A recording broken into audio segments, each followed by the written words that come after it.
پاکستان پہ بھی ایران نے اٹیک کیا، پاکستان نے واپسی اٹیک کر کیا، پھر ان کے ایران کے مرحوم صدر پاکستان میں، شہید صدر پاکستان میں آئے، انہوں نے پاکستان سے یہ مطلب ہوتا رہتا ہے، وہ دو گلاس ایک جگہ پڑے ہو نا تو وہ بھی آپس میں ٹکرا جاتے ہیں. ہم تو پھر بھائی ہیں. لو جی، ہوا کیا کہ واشنگٹن پوسٹ نے اپنی ایک رپورٹ میں، اور واشنگٹن پوسٹ وہ نیوز پیپر ہے جنہوں نے پہلے بھی $1 بلین جو ہیں وہ ہرجانے کے طور پہ ادا کیے ہیں، لیکن کسی اخبار، کسی ادارے، کسی کمپنی کو یہ $1 بلین میں پے کرنا، یہ اس کی طاقت نہیں ہوتی. اور واشنگٹن پوسٹ اس قدر اس کے مضبوط ادارہ ہے جس کی بات پہ اعتبار نہ کرنا ہی آپ کو گیم سے باہر کر دیتا ہے. تو واشنگٹن پوسٹ کی ایک رپورٹ کے مطابق اس ایران اور اسرائیل کا ایران پہ اٹیک کرنے سے پہلے جو سعودی عرب کے فرمانرواہ اور کراؤن پرنس MBS صاحب ہیں، MBS صاحب کی متعدد کالیں گئیں ان کو، پریزیڈنٹ ٹرمپ صاحب کو. پریزیڈنٹ ٹرمپ کو وہ قائل کرتے رہے کہ، کیونکہ اس سے پہلے جب ان کی کال کوئی بھی جاتی تھی واشنگٹن، وہ ریکارڈ بتاتا ہے کہ اس کے مطابق، واشنگٹن پوسٹ کے سورسز کے مطابق، اس سے پہلے انہیں ایک کال نتنیاہو صاحب کی اسرائیل سے بھی موصول ہوتی تھی. تو اس طرح وہ آگے فارورڈ، یعنی وہ اپنا مقدمہ، ورنہ امریکہ سمجھتا تھا کہ شاید اسرائیل ہمیں ایسے استعمال کرنے کے چکر میں ہے، اور ہمیں پھنسانے کے چکر میں ہے. اوکے، ہم اس کی بہت مدد کرتے ہیں، اس کے لیے سب کچھ کرتے ہیں، لیکن اب کب تک کریں؟ اس قسم کی کوئی باتیں چل رہی تھیں، کیونکہ ٹرمپ صاحب کو ملک کے اندر بھی ڈیموکریٹک طرف سے ایک ریزسٹنس تھی، مزاحمت محسوس ہو رہی تھی پارلیمنٹ کے اندر بھی. ابھی ریسنٹلی سپریم کورٹ نے بھی ان پہ بین کر دیا کہ وہ کسی ملک پہ ایسے ہی اٹھ کے ٹیرف نہیں لگا سکتے. اب نومبر میں ان کا الیکشن آ رہا ہے، وہ جو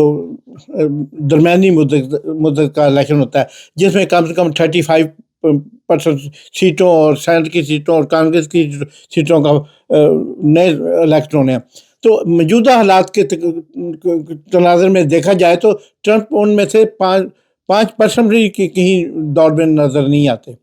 اب انہیں بھی بالکل نریندر مودی کی جیسے ہر بہار کا ہو، بنگال کا ہو، یا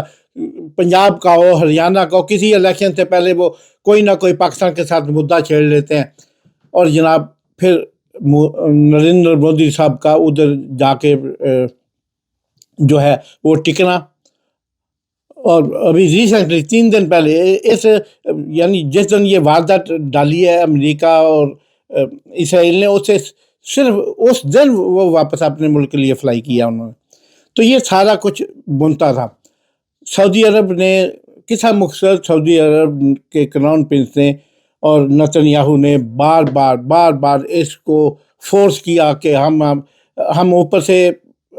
جو ہے وہ ایران کو بھی اور مسلم ورلڈ کو بھی ہمیں رکھنا ہے قابو میں، نہیں تو اگر عوام مشتعل ہو گئے، لیکن اندر سے ہم تمہارے ساتھ ہیں.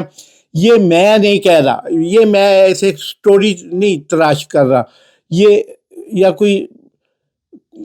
ایسی کوئی داستان بیان نہیں کر رہا، فکشن بیان نہیں کر رہا. یہ واشنگٹن پوسٹ اگر یہ چاہتے ہیں، آج بھی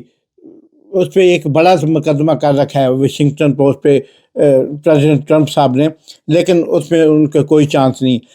اگر واشنگٹن پوسٹ اس کے باوجود بھی ایک سٹوری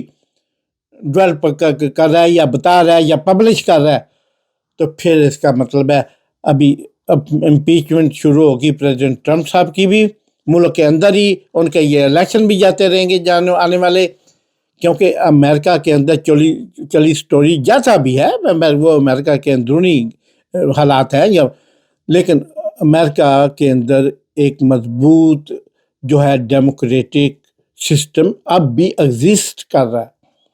تو میں جو اپنی سیاست کی، اپنے پچھلے جو ریفرنس کی وجہ سے اس کو دیکھوں یا خود امریکن کے اندر جیسا تک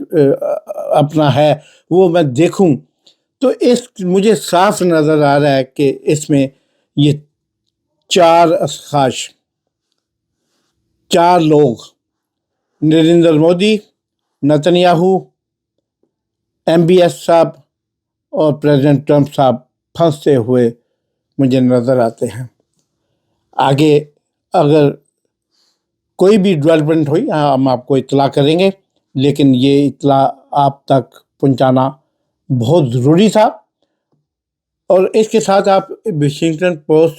کے متعلق ایک چھوٹی سی رپورٹ بھی دیکھیں، اور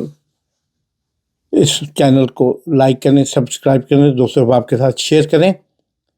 یقیناً ہم آپ کے لیے تازہ معلومات اور انسائڈر معلومات جو ہے آپ کی خدمت میں پیش کرتے رہیں گے۔ دیکھیے رپورٹ۔